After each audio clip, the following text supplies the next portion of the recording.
Oke, Assalamualaikum warahmatullahi wabarakatuh. Selamat pagi, apa kabar semuanya? Saya harap kalian semua dalam keadaan sehat walafiat ya. Pada video pertama ini saya akan memperkenalkan diri saya terlebih dahulu karena tak kenal maka tak sayang. Oke, sebelumnya saya ucapkan selamat datang, selamat bergabung dengan SUPM Tegal untuk seluruh siswa-siswi baru tahun pelajaran 2021-2022. Dan untuk kelas 11 saya ucapkan selamat belajar kembali. Sayang sekali padahal kita sudah menanti-nanti tahun ajaran ini dan kita sama-sama berharap bahwa pembelajaran tatap muka bisa dilaksanakan. Tetapi karena kondisi yang masih belum kondusif, maka pembelajaran masih harus kita laksanakan secara daring. Baiklah, pada bagian yang pertama ini saya akan memperkenalkan diri terlebih dahulu karena nanti saya akan banyak mengajar di kelas 10. Tentunya kelas 10 belum mengenal siapa saya. Sementara untuk kelas 11 silahkan skip langsung pada materi berikutnya. Nah, karena materi berikutnya akan saya jelaskan tentang tata tertib dan kontrak belajar, serta pembagian materi yang ada di semester pertama. Baik, untuk siswa-siswi baru SUPM Tegal, perkenalkan nama saya Rani Ferry Artiani. Selanjutnya kalian boleh memanggil saya Bu Rani. Saya asli Tegal, tinggal di Tegal, dengan alamat Perumahan Mejasem Baru 2, Jalan Imam Bonjol nomor 7, RT 1 RW 16, Kelurahan Mejasem Barat, Kecamatan Kramat, Kabupaten Tegal. Untuk pendidikan sendiri, saya S1 dan S2 saya pendidikan matematika jurusannya. Untuk S1-nya dari UPS Tegal dan S2-nya dari UNES. Kemudian yang paling bawah di sini itu adalah alamat sosial media saya ya, ada Instagram @raniferry, FB cari saya dengan nama lengkap saya Rani Ferry Artiani, Twitter @raniferry juga. Kemudian ini adalah nomor WA saya 087731494881. Oke, perkenalannya cukup saja saya pikir. Untuk selanjutnya nanti ada beberapa mata pelajaran yang akan saya ampu, tentu saja matematika. Saya akan mengampu matematika di kelas 11 APHPB dan kelas 10 APHPB. Kemudian saya juga akan mengampu mata pelajaran biologi perikanan untuk kelas 10 NKPI dan TKPI. Sementara ada tambahan satu lagi, kimia. Saya akan mengajar kimia di kelas 10 TKPI. Oke, berikutnya. Nah, saya akan jelaskan tentang tata tertib dan kontrak belajar. Oke, tata tertibnya terlebih dahulu saya jelaskan dari yang pertama, peserta didik harus join atau gabung pada classroom di grup kelas di WA atau Telegram. Jadi nanti ada beberapa aplikasi yang kita gunakan. Tentu saja yang pertama adalah Google Classroom. Di situ tempat saya share materi, video, pembelajaran dan lain sebagainya. Kemudian untuk instruksinya nanti ada grup kelas di WA atau Telegram. Ya. Kemudian yang kedua, peserta didik wajib mengikuti pertemuan secara virtual sesuai jadwal yang telah direncanakan. Jika sampai nanti semester ini tetap harus dilaksanakan secara daring, maka kita akan jadwalkan pertemuan melalui Google Meeting dan kalian wajib mengikutinya. Yang ketiga, peserta didik membaca setiap instruksi yang diberikan guru dengan cermat. Jika membaca satu kali belum jelas, maka ulangi lagi membaca instruksi tersebut maksimal sampai 3 kali. Dan apabila setelah membaca sampai 3 kali masih juga belum paham, silakan bertanya langsung melalui chat pribadi dengan bahasa yang sopan. Oke, yang keempat, tata tertib yang keempat, jika akan menanyakan hal-hal yang berkaitan dengan tugas, melalui chat pribadi, maka biasakan mengucapkan salam dan sebutkan nama serta kelas terlebih dahulu. Ya, jangan langsung to the point seperti kalian mengirim chatting atau kabar kepada rekan-rekan kalian ya. Kalian akan menanyakan tugas kepada guru, maka biasakan salam, menyebutkan nama dan kelas terlebih dahulu, baru tanyakan maksudnya apa atau pertanyaannya apa yang mau ditanyakan. Itu adalah tata tertibnya. Saya pikir sudah merangkum semua apa yang kegiatan yang akan kita lakukan. Yang kedua adalah kontrak belajar. Saya akan jelaskan yang pertama terlebih dahulu. Peserta didik wajib melakukan absen setiap pertemuan. Wajib absen sebanyak 85% selama 1 semester. Jadi absen ini menentukan juga. Jadi jangan dipikir absen tidak akan diperhitungkan, absen tetap akan diperhitungkan nanti di akhir ya, sebagai pertimbangan memberikan nilai raport.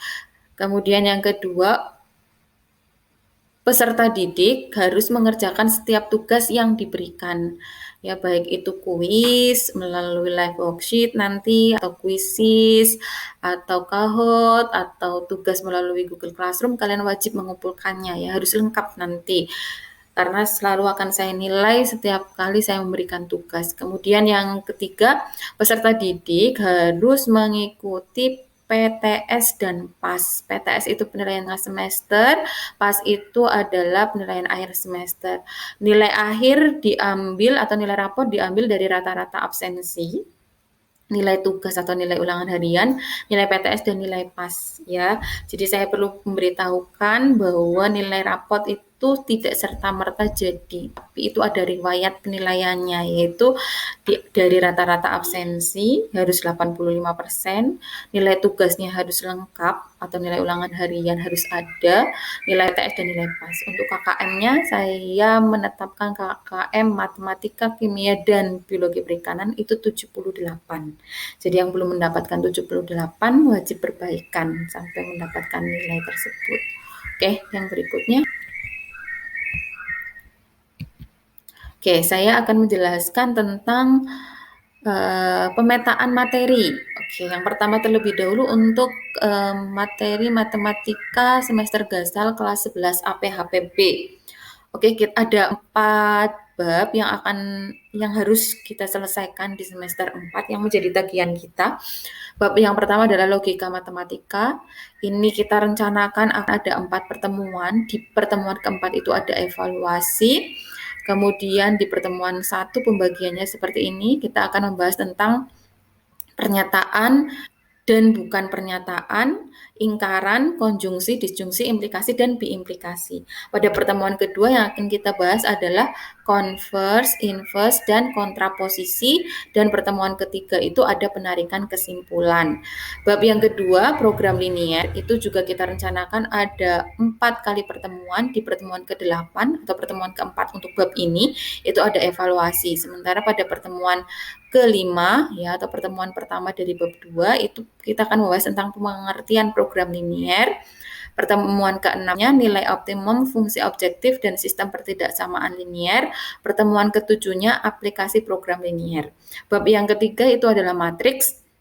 Kita rencanakan ada 5 kali pertemuan. Pertemuan kelima itu evaluasi, sedangkan pertemuan ke-9 itu pengertian matriks, pertemuan ke-10 operasi pada matriks, pertemuan ke-11 determinan dan inverse matriks, pertemuan ke-12 menyelesaikan sistem persamaan linier.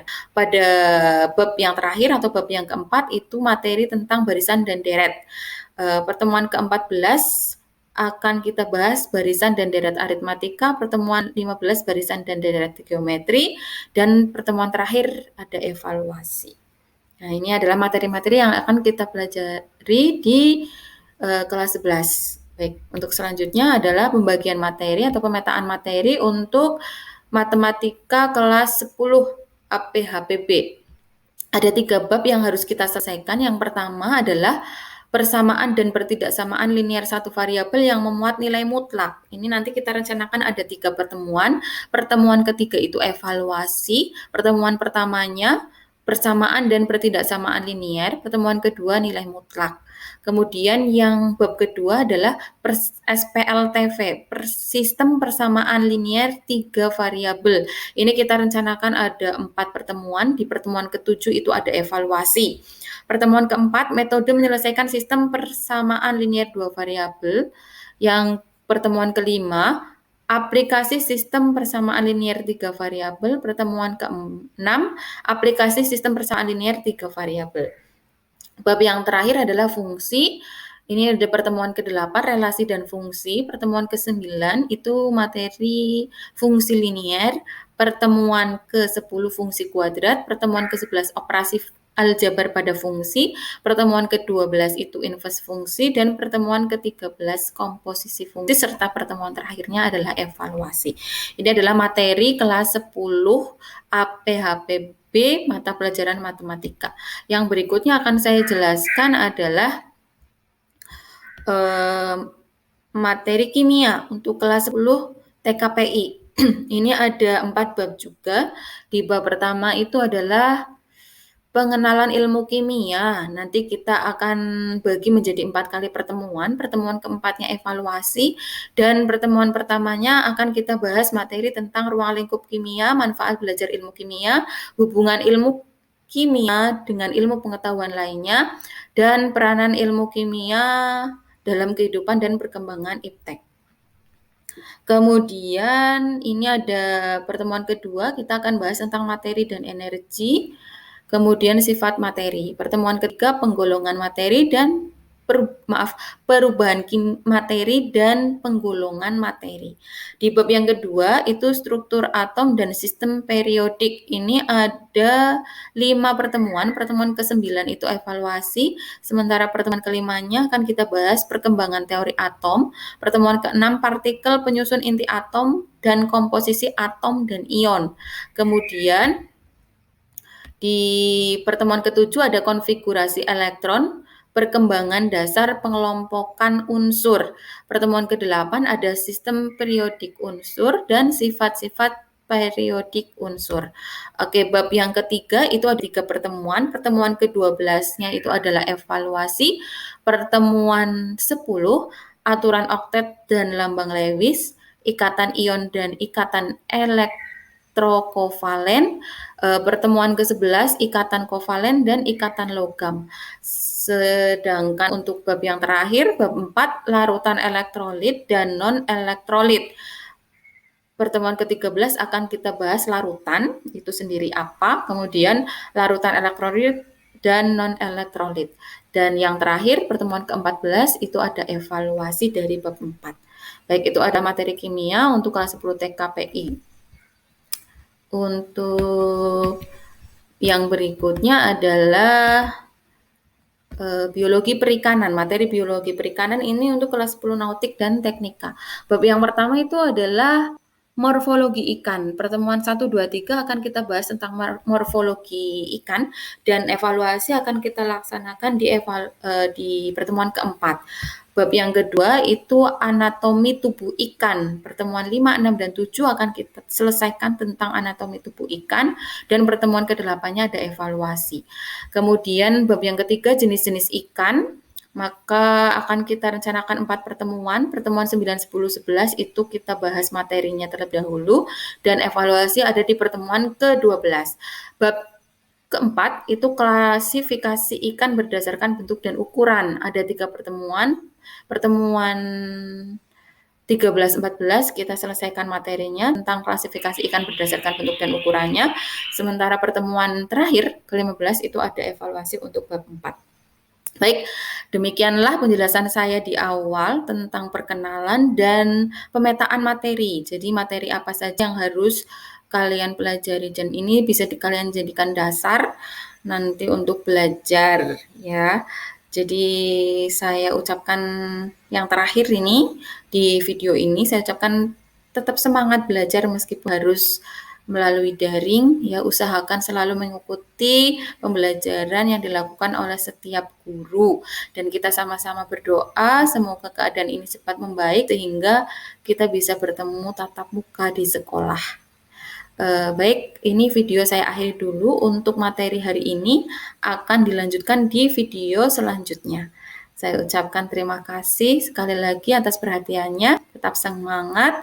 Wassalamualaikum warahmatullahi wabarakatuh.